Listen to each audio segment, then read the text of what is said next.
So, ayun, hi Mark Anthony for your question. So, yung tanong niyo po, saan po ba yung una mo pong option?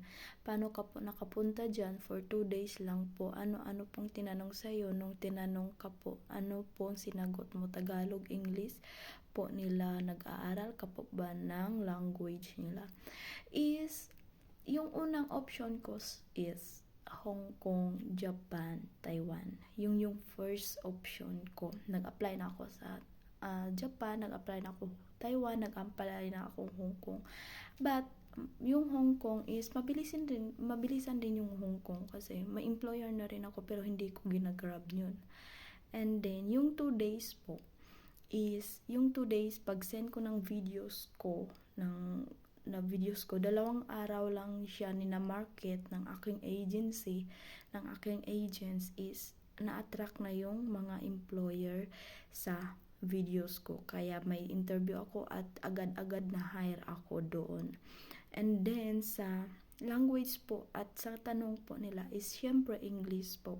Kung hindi kayong mag-ano ng English, may translator naman po at translate sa iyo ng agent or assistant ng agency. Ano yung sagot nyo? Syempre, hindi tayo nag-aaral ng language nila. Not unlike sa Middle East, kailangan natin mag-Arabic. Pero dito po, English po talaga yung language natin. Kung nahihirapan yung ating employer, yung ating amo is may translator na yan sila sa mga phone nila kung hindi natin alam, kung hindi rin nila alam yung mga English natin.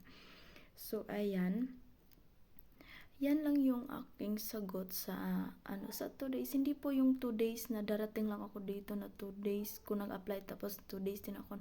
Hindi po yun. So bali nag-apply lang ako ng 2 days and then na-hire din ako ng 2 days. Yun lang yung. Tapos, yung hindi mo na kailangan mag-aral ng Turkish. So, walang aral dito. Direct English lang talaga yung sagot natin. So, ayan po. So, sana masagot kita.